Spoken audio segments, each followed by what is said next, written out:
Hi, I'm Nick Rains from Leica Camera Australia. In this video I would like to talk about the menus on the Leica SL3S. The defaults as it comes out of the box are pretty good, but I make a few changes, so I'd like to explain to you what changes I make and why I make them. This is going to be quite a long video, but also I should point out that the SL3S and the SL3 are almost identical in terms of menu layout, in terms of camera controls, in terms of the icons on the back of the screen, etc, etc. So I may skip over some parts of the menu system when they're identical to the SL3, and I'll link to the video I made about that when the SL3 came out in the description below. So if there's something that I gloss over, it's probably because they will be something already discussed in that video. So let's just start with the menus. Now the first time I press the menu button, I'm going to get to the quick menu screen, and this is where you can make changes to some of the more commonly used functions. So I'm going to press the menu button again, and just as a point of function here with the menu buttons, down the left hand side you'll see a little white dot. This is showing me that I am currently on page 1 of 7, and if I keep clicking the menu button I can skip between pages. You don't have to use the joystick to navigate up and down if you don't want to, or of course you can use the joystick and go down and down and down. You can even go from the beginning up to the end of the menu, so you can loop round from page 7 back to page 1, or go from page 1 up and end up at the bottom of page 7. So there's plenty of ways of finding your way around. So let's start on page 1, which is a great place to start, and we'll start with AF mode. This is again the same as on the SL3, but there is one thing that I know I forgot to mention when I did that video, and I'll explain that to you in a sec. So multi-field is where the camera picks a focus point for you. I've almost never used that because I would really like to have a bit more control over what the camera focuses on. Spot focusing, really good for portraits. That puts one single X in the screen which you can move around with the joystick. So for portraits, to focus on the eye, if you want to do it manually, kind of manual, it's like a manual choice of your autofocus target, then that works really well. But there is another way of working which I'll come to in a sec. Field, this is my usual mode of working. So let me just click into field there and I'll show you something. I'm going to come out of the menus, and there in the middle you'll see the field box. However, this box can be adjusted in size, and if I just hold my finger and press on it, you'll see it now says adjust size. I can pinch and drag on the screen like you would do on a smartphone, but I find it easier just to use the wheel. So I've got small, medium and large. There's just 3. 1, 2 and 3. Okay, and then just tap the tick and we've got the new size. All right, back into the menus for autofocus modes. That's field. Zone. I'll click into there because exactly the same thing can be done with the zone. And on the SL3, the zone icon is quite different to on the SL3. Sorry, the SL3S is quite different to on the SL3. You've got this sort of triangle, this diamond shape, and that is the area within which the autofocus points will work. And once more, if I long press my finger in the middle, I can change to a wider or a narrower set of focus points. So 1, 2, 3, like that. I find the smallest one is probably going to work best, and for me this is the setting that I use most for animals and wildlife, because if you're photographing a bird in flight, it's pretty tricky, as you know. It's very difficult to keep the target or the focus target on the bird itself. If you use zone like this, or even maybe a little bit bigger, you have to experiment a little bit based on the conditions and what you're shooting and how you're shooting it and so on. So if you had a bird flying left to right or right to left, maybe a wider zone would be good. And if I click into there, you'll now see that that wider zone is fitted or showing on the screen. This is where I prefer to do my bird photography. Back into menus to AF mode again, and tracking is a tricky one. Tracking works best, or is probably the only way to use it, if you have a static subject which is then going to move, because you can then direct the box on the back of the camera onto the subject, click to lock, and then when that subject moves around, forwards and backwards, side to side, it will stay focused on that subject. It's really difficult to use on a subject that's already moving, because you've got to get that lock on. Okay, so I do not recommend this for birds in flight, but I have used it for live action live performance recording, like plays or music, when you know where somebody's going to be on the stage and you can lock on them when they stand still, and then as they're moving around, let's say in a theatre, moving around the stage, you can leave that box locked onto their face, for example. So that would be one way of working. But really better than that is the eye face body detection mode, which has been improved out of sight over previous iterations of this camera. It works incredibly well, particularly on moving subjects. And here's a little clip that I shot just of myself sitting at my desk, and as I come into frame and sit down, you'll see that the focus snaps from the monitor in the background to my face almost instantly, and as I lean forward and move backwards and forwards and around, you'll see that it's locked onto my face completely, and then when I leave, you'll see that it snaps back to the screen. So it's way faster than it used to be, and I'm using this eye tracking a lot for my photographs these days. I'm finally trusting it almost implicitly. I've found that I've used it a lot more. I did some surfing pictures recently, and I found that this worked better than zone focus, because it seems to lock on to the body of the surfer in this particular case, and it's not distracted by splashing water between the camera and the subject. When you're in zone focus, it gets a little bit distracted. Now obviously there are some AF settings we can change to moderate that, but in my experience the zone focusing is great for moving subjects like birds, but if you've got people in the picture, then I think you're better off with the face, head, body detection, particularly in AFC continuous. All right, back to the menus. The animal detection, still in beta. It's a work in progress. I tend not to use it. I find that the zone focusing works better. I have tried it with birds and it works, but I just think the other settings are better at this point. Okay, so I'm going to put that back to field because that's my default. Now, when you get the camera out of the box, there will be certain menu items set again by default, and in your user profiles that will be the default profile. That is what this camera is set to right now. When I make a change to the default, I will tell you, because most things stay actually on default because they're pretty reasonable settings, but there are some things I'll change, and I'll mention that in detail when I come to them. So in this particular case, field is the default. Okay, let's go on to focus settings. AF setup for the first one, AF profiles. There's 4 profiles based on different types of subject movement.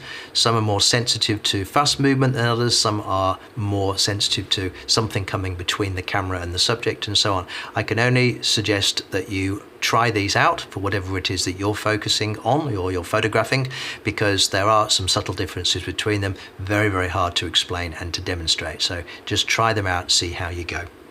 AF tracking start position, I have it set on center, and looking at my spreadsheet here, that is, where are we? Center, that's the default, so leave that one alone. Pre-focus, the camera is constantly calculating the focus points when this is turned on. The idea being that when you actually press the shutter button, it will be quicker to focus. So leave this on if you wish. It will take a certain amount of power because it's constantly calculating the focus. I leave it on. To be honest, I haven't really seen it made a great deal of difference, but I don't photograph fast moving subjects that often, and it's really difficult to do some sort of definitive test with it on and off because there's so many variables. So according to the manual, this is a good thing to leave on, so I'm going to recommend you leave it on default, which is on. Okay. Back to AF setup. Focus aid is the next one.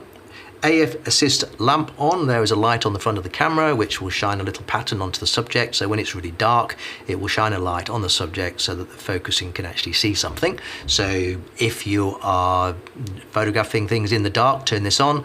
It only comes on in low light anyway, so you can leave this on by default, which is the setting when the camera comes out of the box. Auto magnify, this is an interesting one because when you're using the SL lenses, And in this particular case, for those of you who are very eagle-eyed, you'll notice I have an R lens fitted to the camera. There's only a simple reason for that, is that I've got the 24-90 handy at the moment, and if I put that on, the camera sits up so high I can't actually see the top of it when I'm recording this video, so I simply put a shorter lens on. So auto magnify is when you're using the SL lenses in manual focus, and if this is turned on, as soon as you turn the focusing ring, it will magnify the view for critical focusing. You might choose to use it that way, or you might choose to leave it turned off, because when you are photographing in manual focus mode, and I will come to this in a sec, you can set the joystick to trigger your autofocus. So manual focus, yes, you can focus using the ring around the camera, but my preference is to use rear button focus and not touch the ring. So if I turn off auto magnify, there is no danger of me touching that ring and having it suddenly magnify. Up to you how you use it. It's a nice option. By default it's on, and I'm going to leave it there for the purposes of this video. You'll also see that my screen keeps going off. That's because of my power settings, which will turn the display off after a certain amount of time to conserve batteries. I will get to that later when I will change it to something a bit more sensible. All right, focus settings. I have set up focus aid. Touch AF I'm going to turn off, because I seem to take a lot of photographs with my nose on the rear screen, and I almost never use the camera held in front of me looking at the LCD screen. I'm old school. I tend to shoot using the EVF with the camera held to my face. So in this particular case, I'm going to turn both Touch AF and Touch AF in EVF off. Okay, that's just me. There are some options in there. AF and release means when you tap the screen, it will focus and shoot in one go. Not something I do, but it's there if you think it's useful for you. A focus limit, if you have a macro lens fitted, this will limit the distance within which the camera will look for focus. Because if you've ever tried using a macro lens in autofocus, if it misses focus, you'll find it racks through the whole range of the lens and can take quite a long time to get back to a focus point. So if you turn this on, it limits it to a narrower range of focus points. And page 2, do bear in mind that some of these sub-pages have more than one page. So you've got pages of menus, and each menu has options, and there may be more than one page of options for one menu item. So in this particular case, under focus settings, you have a second page, and you'll often see that there's a little white dot on the left. So when I go to page 2, there's only one option on it, and this is manual focus throw. Now this is grayed out because I don't have an SL lens fitted. It's only for autofocus lenses, and this is a manual focus lens.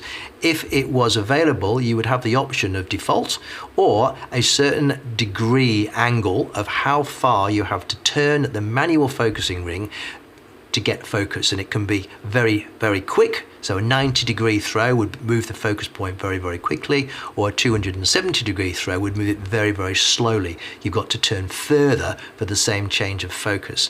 I put it on, and let me just check my notes, 180 degrees. The default is standard. I have it on 180. Sometimes I have it on 90. It depends on the lens I'm using. I find that the Apo Summicron lenses on the SL seem to work better at 180, whereas if I'm using the non-Apo Summicron lenses, don't ask me why, it just feels this way to me, they are quite different in their feel for manual focus, and the 90-degree setting works better. It's entirely up to you. This is a totally personal preference, but it's there if you want it. So it's the speed of change of focus point related to the amount that you have to turn the focusing ring. That's what that's for. Okay, out of focus settings, down to, yes, back to focus settings, down to exposure metering. All right, 4 metering patterns. The bottom one, multi-field, is set by default. That's the one I use 100% of the time.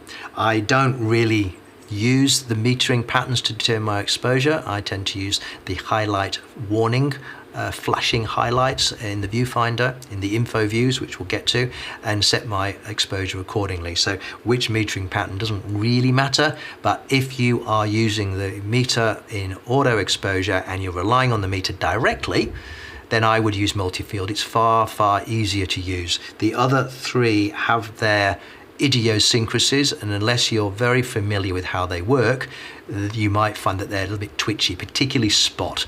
That can give you exposures all over the place unless you know exactly what you're doing. So for certain circumstances or certain environments, it can be brilliant, but mostly multi-field is going to be your friend. So I tend to use that.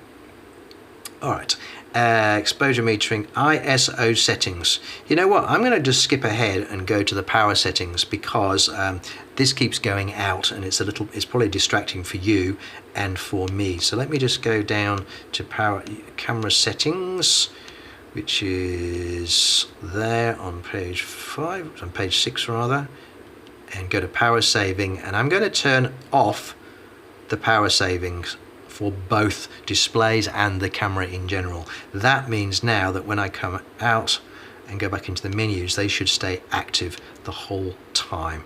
So let me just go back to page 1. I should have just clicked the menu button multiple times like I showed you at the beginning. All right, still on page 1, ISO settings. Auto ISO settings, very important. And there's a change we're going to make here. By default, the maximum ISO that the camera will go to in auto ISO is 6400. There's a problem with that, and I would strongly recommend you change this. So the thing is, if the light levels, let's say the light levels are dropping continue, it's getting dark, it's dusk and the light levels are dropping. When your lower shutter speed threshold is reached, which is set on auto here, shutter speed limit. So let's say you've got a 50mm lens and your lower limit is 100th of a second for whatever reason. Once you go to 100th of a second based on the light levels, your ISO will start to go up. What happens when it hits 6400? Okay, you can't use a lower shutter speed because you've set a limit. You can't use a higher ISO because you set an upper limit. Something has to give. If you leave it alone, what will happen is that you will find that the camera overrides your shutter speed limit to maintain a correct exposure. It won't push the ISO beyond 6400, but it will drop the shutter speed. I think this is the wrong way of thinking about it, and I would urge you to simply push your maximum ISO up to 200,000. Simple as that. I would rather keep my shutter speed high and worry about noise later, particularly with the AI denoise in the current version of Adobe Lightroom, which is amazing. The ISO on this camera is fantastic anyway, so I am simply not afraid of the high ISOs. So I would push that up to 200,000 and then leave it alone. Everything else in this menu you can leave on default. Okay, so floating ISO, what's that? This is for variable aperture lenses. If you have fixed a manual exposure on a lens like the 24-90, which is 2.8 at 24mm, but f4 at 90mm, if you set a fixed manual exposure, what's it going to do when you change focal lengths? Well, what it will do, if you have floating ISO turned on, is it will change the ISO slightly to maintain the correct exposure.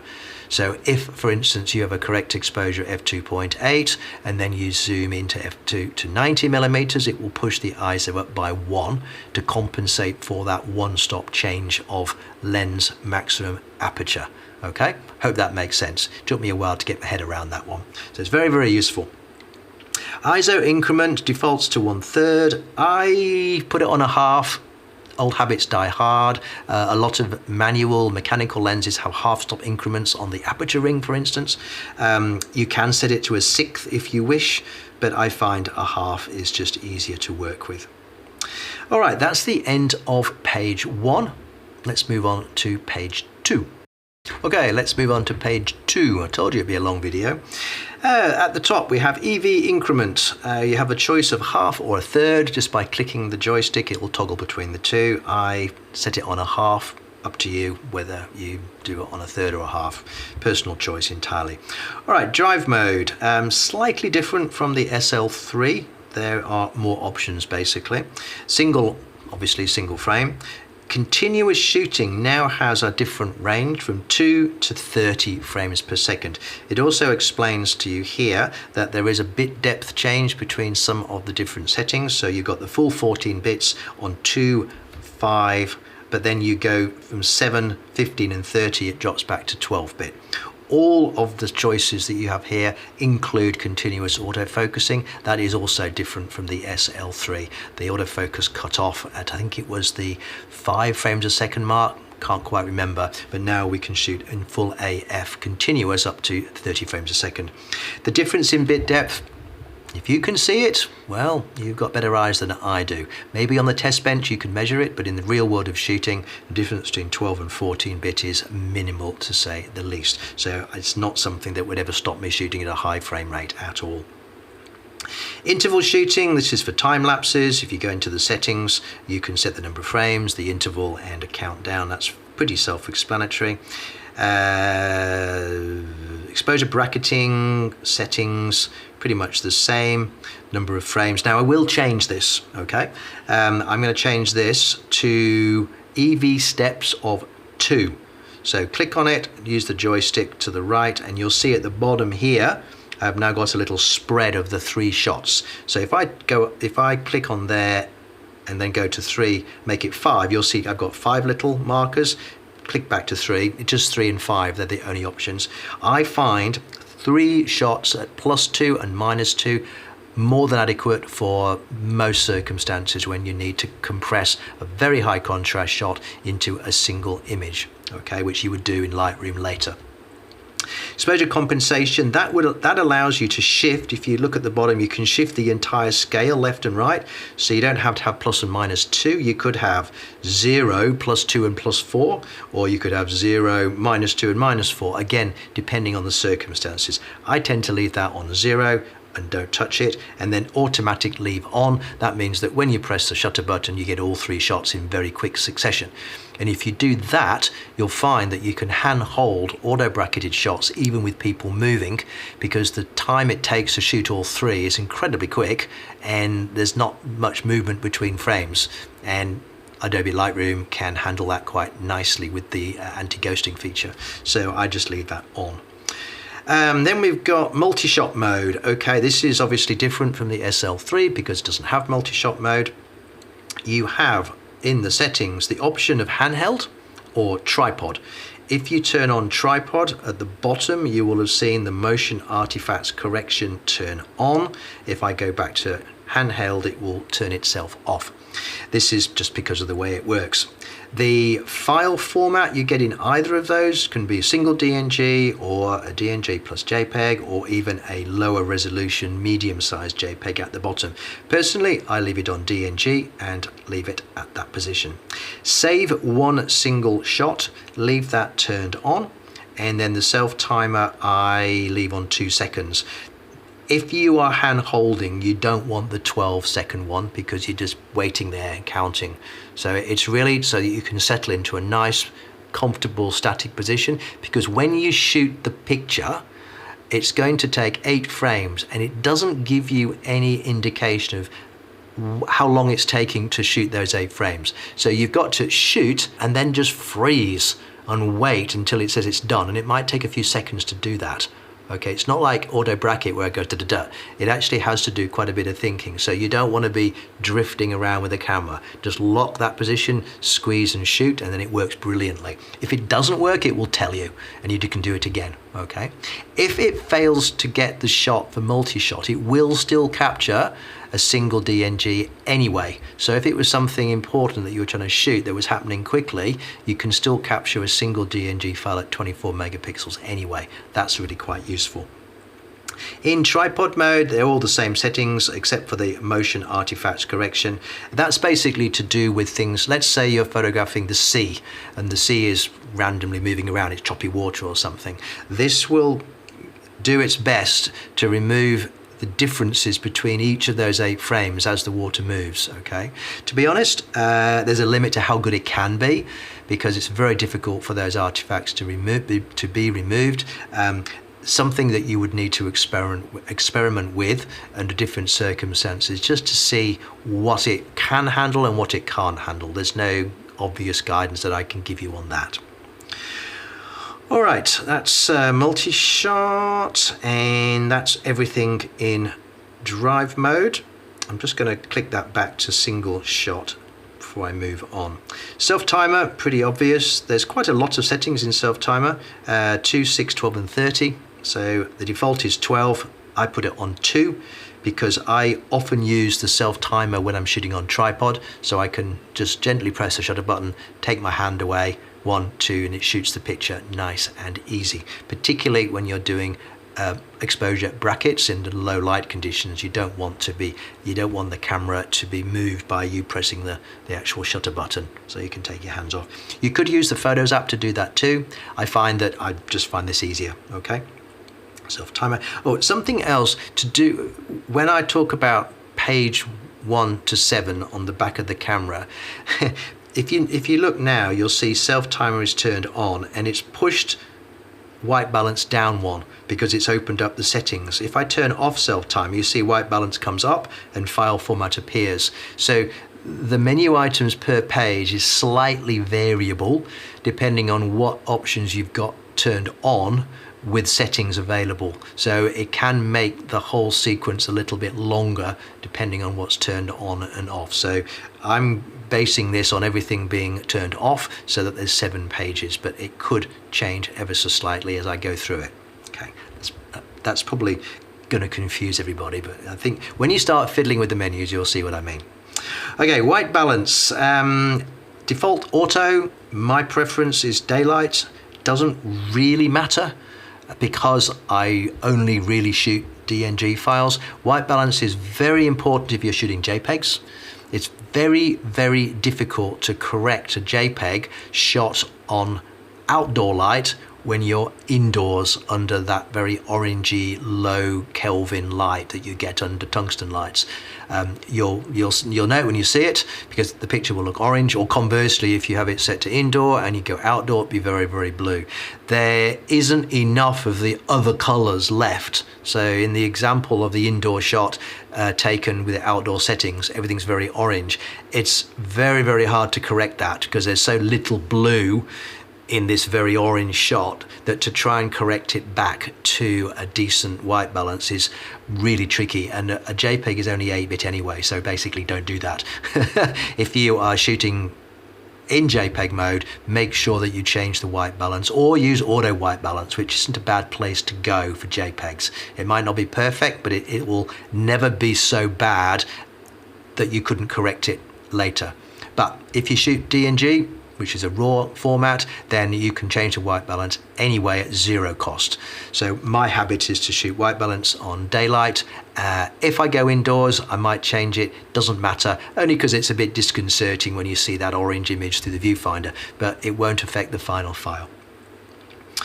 Okay, last one on page 2. The default is DNG plus JPEG. I have very little use for JPEG, so I don't shoot them.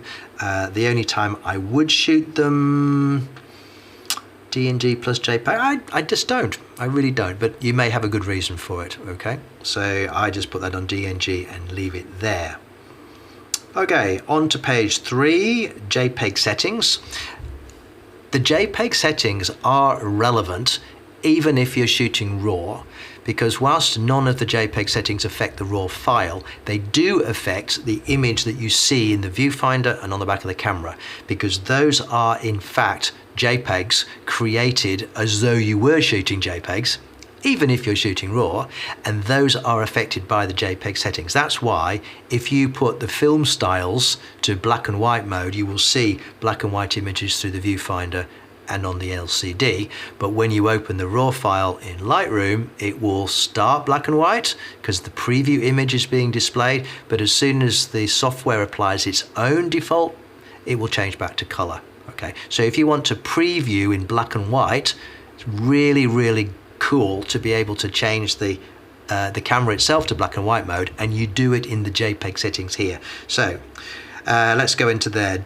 Noise reduction, I would always change to low. The reason that I do that, particularly with this camera, is the noise reduction capabilities of the computer in this camera is nothing close to what can be done by high-powered software externally in post. Okay, it does its best. The noise reduction at very, very high ISO in this camera and all cameras tends to smear quite a bit, particularly at the high ISO, and you may even be disappointed in the results. But I guarantee that if you're shooting RAW and you're using third-party noise reduction, the results can be astonishing. And in my first look video, I showed you some examples of that. Okay, so don't be put off by the JPEGs at high ISO not being maybe as good as you expect. If you must shoot JPEGs at high ISO, turn down the noise reduction, otherwise you'll get even more smeary effect. Okay. Leica Lux can be downloaded through the app. That gives you certain tonal variations. Personally, I do all of my changes to tone in post, so I don't use the Leica Lux, but this is where they would be if they were downloaded via the app. The IDR is Intelligent Dynamic Range. If you're shooting JPEGs and you turn this on, as you can see here, you've got auto, high, standard and low. Doesn't tell you very much, but it's not just a expanded dynamic range affair. It actually changes the image based on its brightness and its shadows per image. It's not just a tone curve adjustment, it's more intelligent than that. So it tends to control the highlights and the shadows separately. If you're shooting JPEGs in high contrast, it works really well. So I would suggest turning it on. You'd have to experiment with these 4 settings, whether auto works best or the other settings work best, because this is a stylistic thing. Given that I shoot given that I shoot DNG files only, this is irrelevant to me because you can control the tonal range with DNG files far easier than with JPEGs. But if you are shooting JPEGs, you might choose to experiment with this. Okay, film styles. Standard is by default.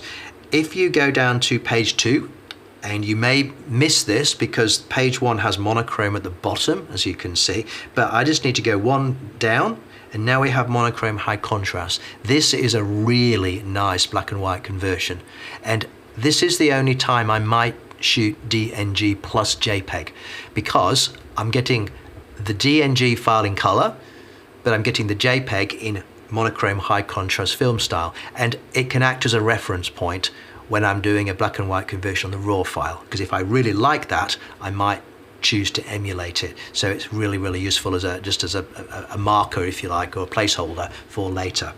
Now, if you go into the settings of each of these film styles, you can change various parameters along the bottom: contrast, highlight, shadow, sharpness.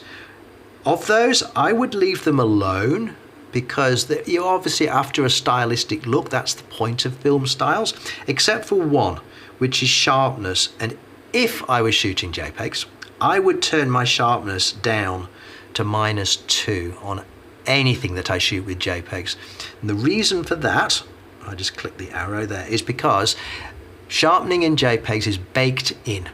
Okay, and sharpening is a little white halo on the light side of edges and a dark halo on the dark side of edges. Okay, if you enlarge that picture, that little halo around the edges becomes enlarged as well, and eventually you can see it. So with a 20, well, even this camera, not quite so much, but certainly on the SL3, 60 megapixels, if you're doing a nice big print, like a really big print, you will see those JPEG halos quite soon, even in modest sized prints.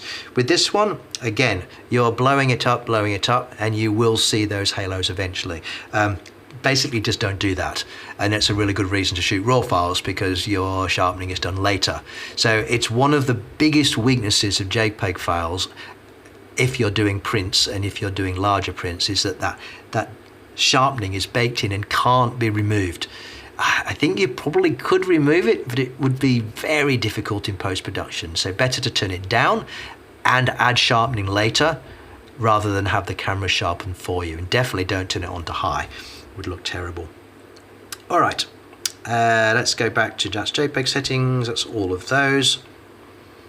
Noise reduction for long exposures.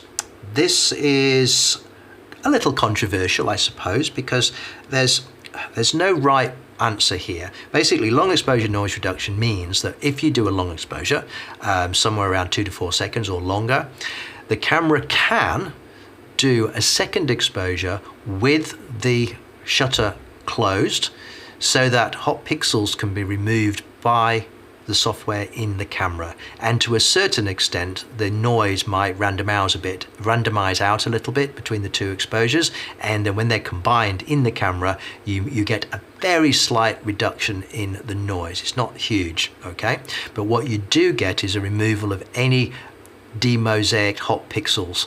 Lightroom can't remove them, and you'll see a little speckling at high ISO, and when you magnify you'll see a little speckling of hot pixels, okay? Whether it's objectionable is very subjective. Some people don't mind it, some people find it quite distracting.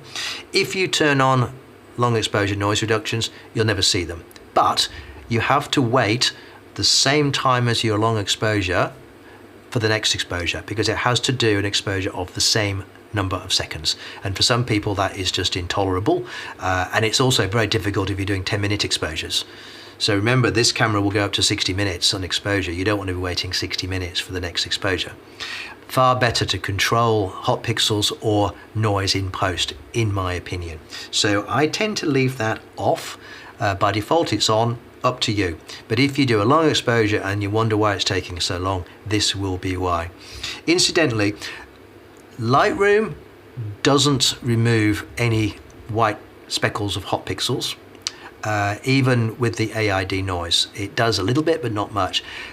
If you insisted on shooting with long exposure noise reduction turned off and you were getting white hot pixels, then Capture One Pro has a hot pixel removal tool built into it, and it works really, really well. So it's the only time I ever use Capture One Pro. It's a great bit of software, but it doesn't suit my workflow. Then I would use it for special cases when I'm shot higher ISO, long exposures, and I want to remove any white pixels, and I don't want to use long exposure noise reduction in camera. Okay, Capture One Pro does it really, really well. All right.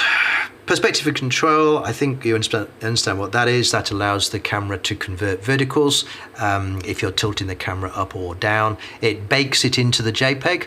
If you do it on a RAW file, it will apply metadata to that file, and when you open it up in Lightroom, that correction will be applied using the cropping tool, so you can uncrop it if you wish. So if you're doing any sort of architecture, it's really, really effective, because it's very easy to not allow enough room in your frame to correct your verticals, okay? Because you'll find that a building looks like this when you look up at it, and to stretch the top of the building to make sure that everything's vertical, it means you're actually stretching pixels, and you may not have enough room to do that in the frame.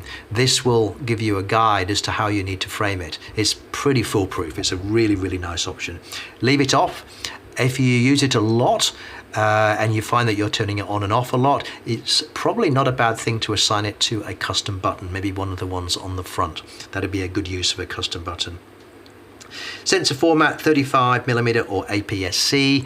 That is chosen automatically by the camera based on the lens that you're using. If you're using the older TL lenses, it will automatically change. Some people use it with telephoto lenses to get a sort of false sense of telephoto extension.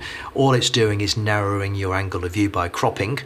For me, I'd just rather crop it later and have the choice rather than narrowing it down now in camera, so I will leave that alone. Stabilization, pretty straightforward. I tend to leave that on by default.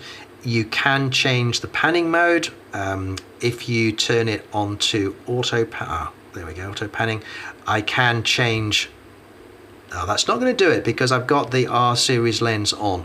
Okay, but you can change the panning to horizontal only or vertical only, and it will tend to not stabilize in the other dimension. So you'll stabilize any vertical movements, but it won't try and stabilize a horizontal movement when you're in horizontal panning, like photographing a racing car and doing a panning shot. Okay, you want it to smooth out any vertical, but not the horizontal. You don't want it to fight your movement, and conversely in vertical mode. Okay.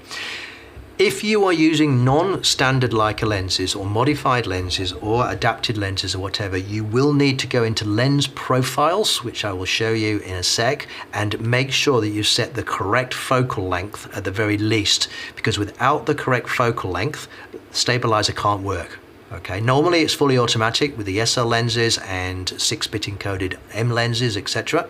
But this particular lens is a vintage lens and it doesn't have any of that. So I would have to set that in the profiles, and that's why it's not showing up quite as, some of the options aren't showing up here. All right, let us move on to page 4, I think we're on now. Okay, page 4, aspect ratio.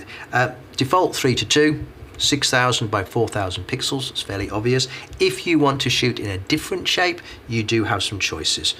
I'm not sure what 7:5 is, but 4:3 is kind of like an 8:10 print from the old days, or 5:4 film. That approximates to that. 3:1 is very cinematic, 3:1 like very panoramic, let's say. 1:1 is square, and 16:9 is video. So if you're shooting stills for video, you might like to choose this aspect ratio, but if you shoot raw, it still will capture the full frame. So this is only applicable to JPEGs. Flash settings, I'm not going to go through those. I don't use flash, not many Leica people use flash. The only one that's probably worth mentioning is using, flash sync end or flash sync start. That is, fires the flash at the beginning of the exposure or the end of the exposure, and you get quite a different result when you're combining subject movement with flash frozen. Okay, so if you're getting a mixture of blurred and flash frozen, you can have the blur in front of the movement or behind the movement if you're on second curtain sync. Those are the sorts of things you're best to experiment with yourself. It's kind of specialist, so I'm not going to go through much of that. All right, I'm going to take a break for a second because my voice is getting a little tired, and I will come back and we'll go into customize control. Okay, welcome back. Customize control is a slightly complicated one, as are capture assistant, so it's good to actually start afresh. Let's go into customize control. All right, function buttons. There are many function buttons. There's one on the back here, FN function. You've got the one to the right of the viewfinder. You've got the joystick, can be a function button in a limited sense. It's best to leave it alone. You've got 2 on the top and you've got 2 on the front. So there's a lot of choice for what those buttons, how many buttons you've got to assign functions to.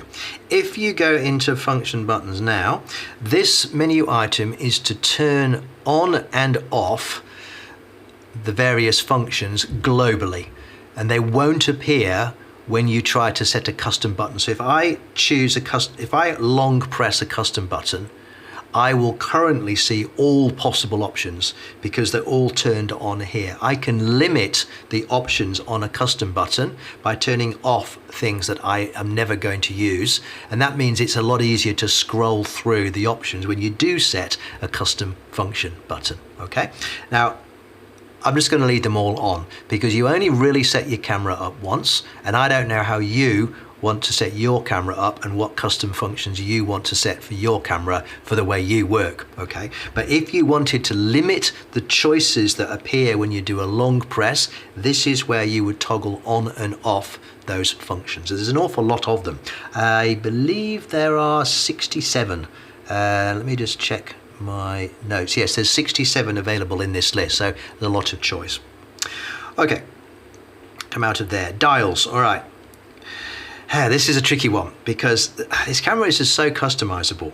Let's go into, well, first of all, the dials work differently whether you're using manual focus or autofocus lenses. And when I say manual focus, I mean mechanical focus, M lenses, R lenses, or non-Leica mechanical lenses, okay? You need to set the camera in a slightly different way. Let's go into AF lenses. So when we are using SL lenses, you have the option of which wheel does what. Also, and that can be based on the exposure mode. So you may choose to have the dials work differently depending on the exposure mode that you're in. Now that's going to really confuse everybody, I know. So there's a couple of things to remember. First of all, let's say, and this is in default, autofocus lenses in aperture priority auto, the thumb wheel is your aperture, the right dial is your exposure compensation, and the left dial up here is your ISO, okay? So one of the things that will confuse everybody is that depending on the mode that you're in, and the default is aperture priority mode, depending on the mode that you're in, the dials change function. For instance, if you're in program mode, you don't have an aperture and a shutter dial because it's setting both for you automatically. That's what program mode is. So you'll see the thumb wheel is now PS. That means program shift. If the camera recommends, let's say 1/60th of a second at f8, you can shift it to 125th of a second at f5.6 by dialing it one way, or 1/30th of a second at f11 by dialing it the other way. It's just changing the combination of aperture and shutter speed, but both at the same time, maintaining the same exposure. Some people like to work like that.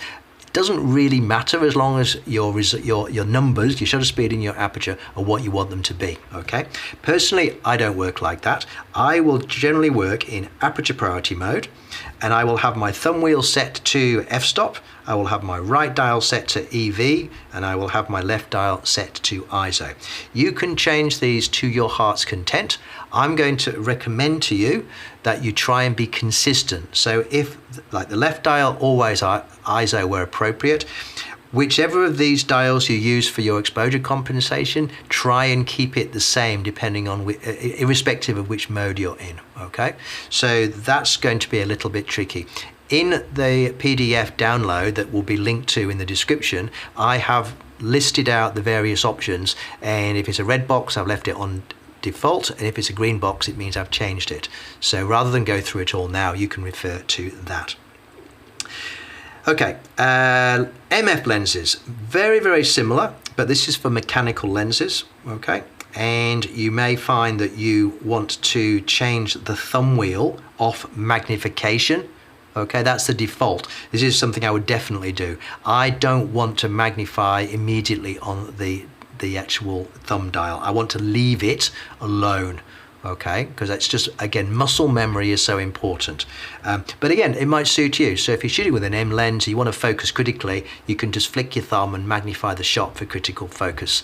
Personally, I would rather apply it to a custom button and toggle magnify on and magnify off rather than use the dial. I want my dial to always be one of my either aperture, shutter speed or exposure compensation. Those are the things that I work with muscle memory using my right hand, never EV, okay? Dial direction, I do change these to all clockwise, but this is a habit, okay? It's, again, change these things once, think about how you want to work, and then get used to it, because muscle memory is critical when you're working fast. You don't want to be dialing the shutter speed up when you want to take it down, simply because you go in the wrong direction on the dial. Change it, lock it, practice it, and leave it alone, okay? Dial lock. If you find that you're knocking the dials a lot when you're carrying the camera, you can lock all of them. You can't lock them individually, unfortunately, so I don't want to lock my dials, otherwise I won't be able to use the camera, so we will leave that off.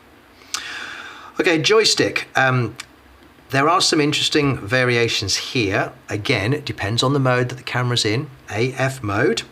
When you're in AF mode, this joystick becomes AF lock.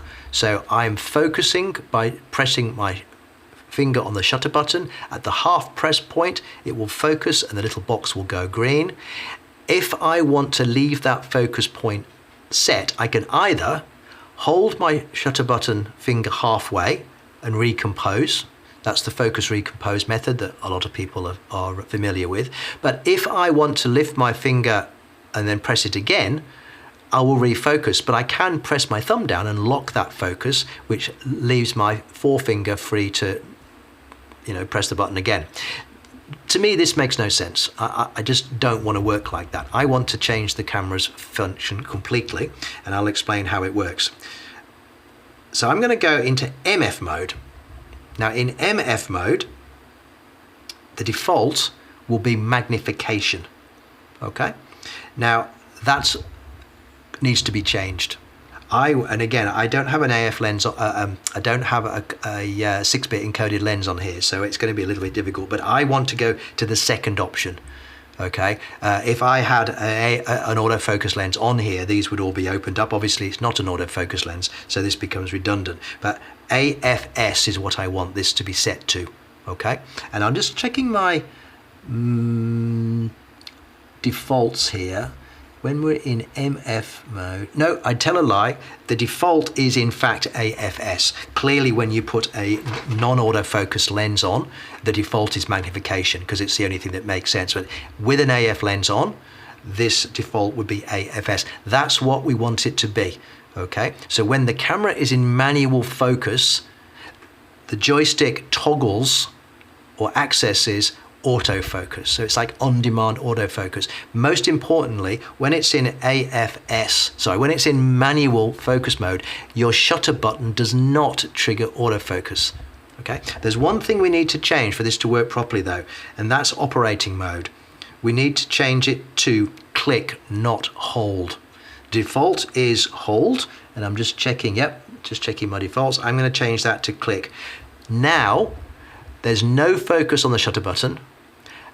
The camera will be in AFS mode when I click the joystick and it will lock. And then when I take my finger off, it remains locked. It won't keep focusing. So I'm clicking like a little target, click, click, click to focus. And as soon as I lift my thumb, I won't refocus with my forefinger when I take the picture or until I press my finger on the joystick again. That is a really, really well thought out rear button focus method, which works for me an absolute treat.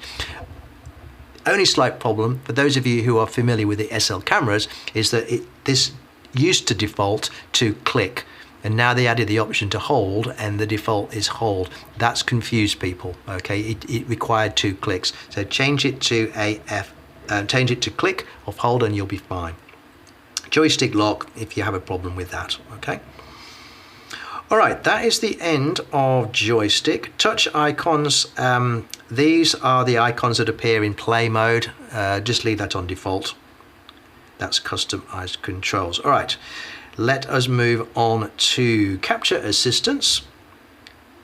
This one I am going to refer back to the previous video because there's a lot of complexity here. So go and watch that video, but just very quickly, you have 4 different layouts of rear screen. So if I come out of the menus completely and go to function button, it's a default for the function button. If I long press it, you'll see toggle info levels. Okay, that's fine. So if I toggle those, it'll change 4 different screens back to the beginning. So if I go back into the menus, customer assistance, these are the 4 info profiles here. You don't have to have 4. You can turn them on and off individually. So you could have 1, 2, 3, or 4. And within each one, you have settings to turn on and off what you want to see in that info view. So if you never want to see focus peaking, go through all 4 and turn it off. If you never want to see the level, go through all 4, turn it off. If you always want to see the level, turn it on in all of those, okay? And there's a whole bunch of options that you can see. Histogram, level gauge, focus peaking. Clipping, I use a lot, and this is your exposure highlight warning. So in one of my info views, I have this turned on. So that's clipping, turn that on, and I set the upper limit to 255 and leave it there. Okay, so now in that info view, any pixel on the screen that's more than 255 value in any of the 3 channels, red, blue and green, will flash.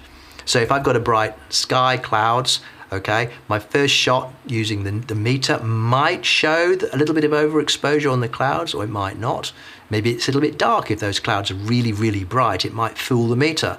I want those clouds to be as bright as possible without clipping, so I use my exposure compensation to dial up the exposure till I see flashing and then back again, so they're not quite.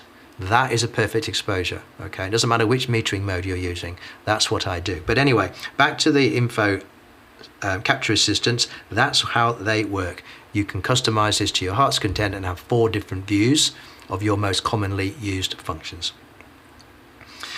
All right, we're getting there. We are getting there. Let us look at storage management, format storage. I've only got a CFE card in here at the moment, and if you click on that, it will go format. Well, I don't want to do that. Storage options. The first one is you're capturing both files on both cards. So a DNG plus JPEG, DNG plus JPEG, it's a backup, okay? Or DNG on one, DNG on the other. So you're going to both cards, mirror, okay? The second one is sequential.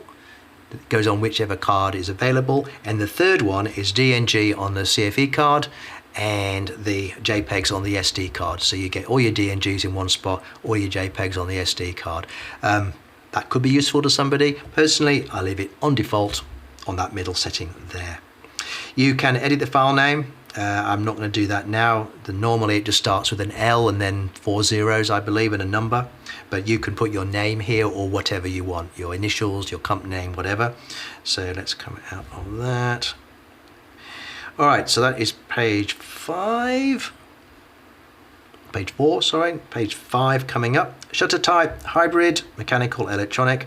Hybrid uses whichever shutter speed is appropriate, sorry, whichever shutter type is appropriate.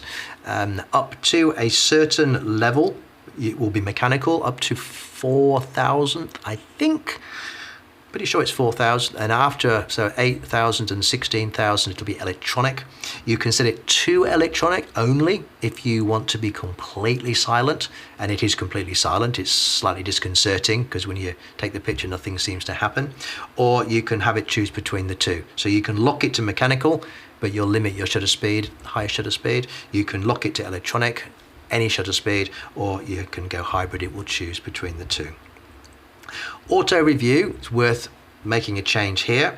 I'm going to open that up or turn it on, reveal the settings, and by default, let me just check, auto review is off, but I'm going to turn it on and I'm going to change it to shutter button pressed. This is again a personal choice, but I find that if I want to see the picture, all I have to do is not lift my finger after I've taken it on my forefinger. Okay, I do not want to be forced to see the picture by setting this to 1, 3 or 5 seconds, and obviously not permanent, because I want to see the next thing to shoot and I might miss something. But there may be times when I want to just check progress, and all I've got to do is not lift my shutter button and it will show me that picture until I lift my finger up, which I find very, very useful. So that's my choice here. Group display mode, if you're shooting bursts of pictures in motor drive mode, rather than see 50 pictures all lined up in the back of the camera when you go to review mode, you'll only see one with a little icon on it. So it's like a stack of those 50 pictures or 20 pictures or whatever. Okay, and then you can play through them almost like a video. But if you turn this off, you'll see them all lined up on the back like an individual picture, which takes up a lot of screen real estate. So it's kind of nice to leave that on. Live view settings, PASM, that's program, aperture priority, manual, and shutter priority modes. If you are in the studio, you do not want the camera to exposure emulate, okay? Because a studio, when you're using Studio Flash, you might be shooting at f16 at 125th of a second, but you're indoors, it'll be the camera, there'll be no light on that ambient light exposure. It's the flash is giving us the power. But when you're looking at the camera, it's trying to emulate the shutter, the exposure that you've set based on the aperture and shutter speed, but there's no flash. So you just basically see dark. If you are shooting in the studio and you're shooting with studio light, you can turn off the exposure emulation for M mode, and it will simply give you a view through the viewfinder that has nothing to do with the exposure itself. Okay, it's not emulating the exposure. And by that, what I mean is, if you have it, when it's emulating exposure, it's giving you a correct exposure, or as you change the exposure up or down, it will get darker or lighter. So it's giving you an emulation of what it's going to look like at the end. Okay, you don't want that in the studio. So turn it on to PAS and you will have no problems at all. Enhanced live view on and off, that is for shooting in very, very low light when there's really not enough light for the viewfinder to show you anything particularly accurate in the EVF. This gives a boost to the EVF signal so you can see a brighter image. The price that you pay is it goes a little bit noisy, just like at high, it's like a high ISO viewfinder mode. It will boost the viewfinder mode to give you a brighter picture to see and to focus, but you will see quite a bit of noise come through, and that obviously doesn't occur in the picture. It's just purely because the signal to the EVF has been amplified, gain has been turned up. All right, page 6, we are making great progress here. Leica Photos, that's when you're connecting the Photos app to the camera. We don't need to touch that now. USB settings. The camera can charge on USB, so you would want to turn that off if you wanted to plug in a USB cable with a power brick attached to it. The USB mode, select on connection. So depending if you're connecting to a computer or an Apple device or something. Critical one, USB SSD. If you turn this on and connect an SSD to the camera, you can record to that external hard drive. Okay, really useful, particularly for video, because you can hook up a inexpensive 1 terabyte SSD drive to the camera and then have much higher capacity, and also the data rate is very high. You'll find that you can't use the really high data rate video settings unless you do have an SSD card attached or an internal CF Express card, okay? But that's where you would turn that on. So if you are shooting video and you plug in an SSD and it's not recording to it, that's because you won't have turned it on here. It's buried a bit deep in the USB menus. User profile. Right now, you'll see default profile is highlighted. When I have finished setting up my camera, and I've given this a lot of thought as how I want it set up, and I'm very happy, I would then go to Manage Profiles, Save as Profile, and then choose one of those slots. You can even rename it if you want to. Okay, and this is important. This records the entire state of the camera at that point in time. Okay, if you then make some more changes, those changes will stick. But if you ever go back and reselect that profile that you've saved, those changes will not be reflected. So if you find that you've changed something in the camera and you like it, you will need to resave that user over the user profile that you've already got. Okay, some people have two completely different sets of settings for different subjects, like sports and landscapes, and they may have some subtle differences between the two. And then they might have a sports user profile and a landscape user profile. That's kind of what they're for. But bear in mind that the entire state of the camera is captured at that point, including all of the video settings and all of the video profiles. So this is the highest level of user profile. Video profiles come below that. And this can be a real gotcha for some people. I'm not going to go through the video settings in this video, this particular video.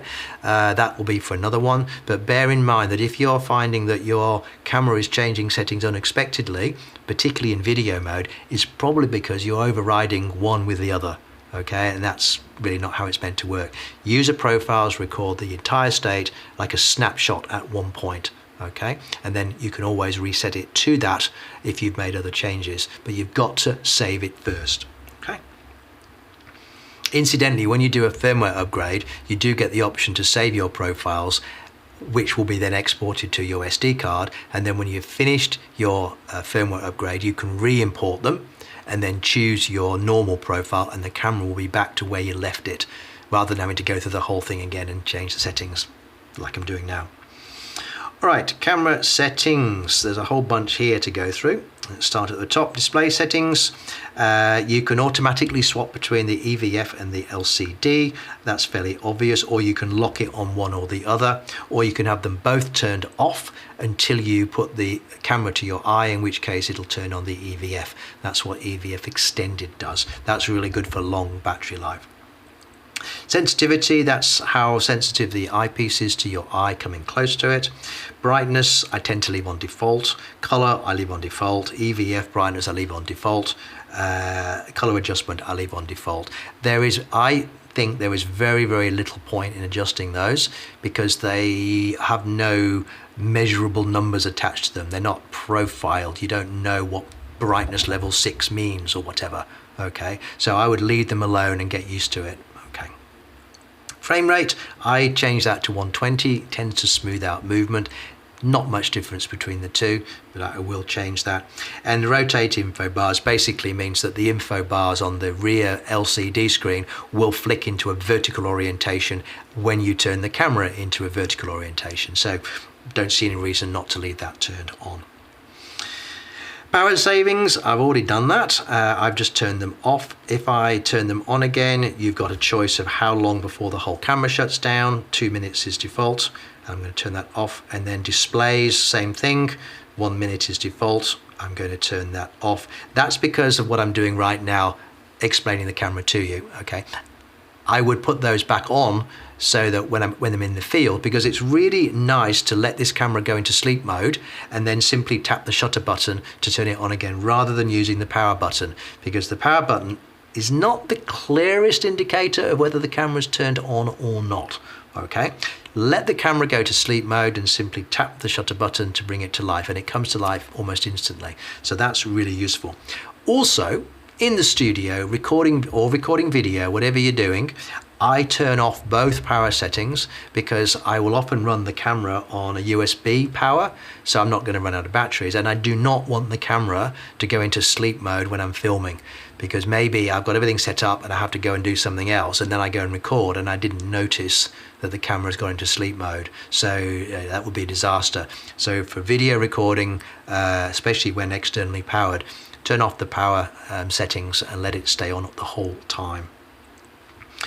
Date and time's fairly obvious. Wi-Fi, that's to do with, didn't mean to turn it on, that's to do with the Leica Photos app and the Wi-Fi band, etc. Leave that all on default. None of that is really important when you're using the Photos app because it picks it up from the camera anyway. Reset camera, if you want to reset the entire camera back to factory settings, by all means. Okay, page 2 of camera settings, lens profiles. Right now it's on auto. I will change this to R lenses, edit list of R lenses. I can turn on and off the lenses that are available to me. In this particular case, it's a 50mm Summicron, that one there. I'll turn him on, and then when I go back, there it is there to be selected from the list. Otherwise, you've got to go through the entire list every time you want to do this. So better to choose the lenses that you already own and then select them from the list. Now, when I've chosen that, lens profiles, the stabilizer will work absolutely 100%, okay? It will also add that to the metadata of the file because the camera can't recognize the lens automatically and it will just be blank. Where if I set it now, I know that it's going to be in the metadata later. Reset image numbering. Oh, incidentally, I'll go back slightly. You've got other lens at the bottom here. That is for non-Leica lenses or vintage lenses, Leica lenses, or whatever you've got. You just need to set the correct focal length for the stabilizer to work. Okay. Image numbering, you can reset that should you choose to. Pixel mapping, if you find you've got a stuck pixel, it happens. I've never seen it in my cameras, but apparently it happens. You can remap all the pixels and it should fix that. So something that you can do as a last resort. Sensor cleaning, I don't know why it says automatic because you actually have to turn it on. But if I turn that on now and go yes, it will then ask me to power the camera down, and you'll hear a brrr noise as it vibrates the sensor using the stabilizing mechanism. The idea is it will shake off any dust. So I tend to do that occasionally if I've got dust, and if it doesn't fix it, then I will get out my cleaning kit. So I'm going to click no there. Distance unit, I work in meters. Acoustic signal, that simply makes a beep when the focus is locked or not, and I turn that onto low. And you can set the electronic shutter to make a noise. I said before it's disconcerting when there's no noise. If you want a noise, you can choose it here. And I've got everything turned off. You could turn on a little beep when the autofocus is locked, but you can see a green box and that is good enough for me. So I prefer to turn all this stuff off. Camera info, that's where you would choose to upgrade firmware if you're doing it the old-fashioned manual way. Everything else you can't change. Leica content credentials, the last thing, we're almost there. This is where you can turn on and off the content credentials, and this is where the camera with a hardware chip inside it signs each photograph that you take with a completely unique code that cannot be added later and cannot be replicated.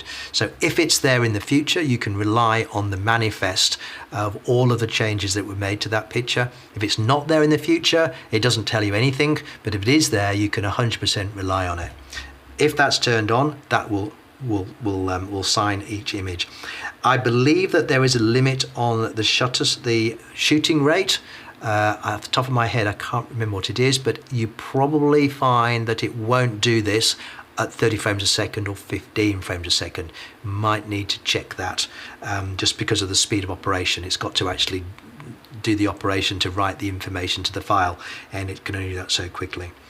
Copyright, you can set your own up using the keyboard, and produced by, same thing, you get a keyboard to add that in, and then about, well, that's just information about the content credentials, so you don't get to change anything there. Then language, of course, you can change the camera to whatever language you happen to be using. All right, that is everything. We are back to page 1. So that was a lot to cover. I hope you've got all of that. I'm going to upload the PDF of all those menu settings to the Leica site. I'll put a link in the video description below so you can go through all of those things and make those changes yourself rather than having to go back and go through the video. So I hope that was helpful. It's probably a bit dry, but my advice to you would be to maybe think about what I've explained to you, see if that suits you. And I'm not saying you should do it the way I do it, it's just that I've had good reasons to set the camera up the way I have, and they work for me, but that's for me, not necessarily for you. But the key thing is, give it some thought, even write it all down and spend some time setting the camera up once. Then lock it all down and save it as a user profile, because it'll save all your custom buttons, it'll save your video profiles, it'll save your info views, all of those really tricky little subtle settings, your dial settings, the direction, all that stuff. Lock it down and save it, and then work with the camera, set up that one time, and then muscle memory will take over and you'll never have to think which dial you need to turn or which dial does what. You can lock it down. So what do they say in measure twice and cut once? In this case, set the camera up with a lot of thought, and then you should never ever need, or hardly ever need, to even access the menus again. You have enough custom buttons to actually get to the less commonly used things, and the other buttons are all available through the quick menu, which is the first thing you see when you press the menu button. You shouldn't really need to delve deep into the menus like I have now. You should give it some thought, lock it down, go out shooting. All right, good luck with that.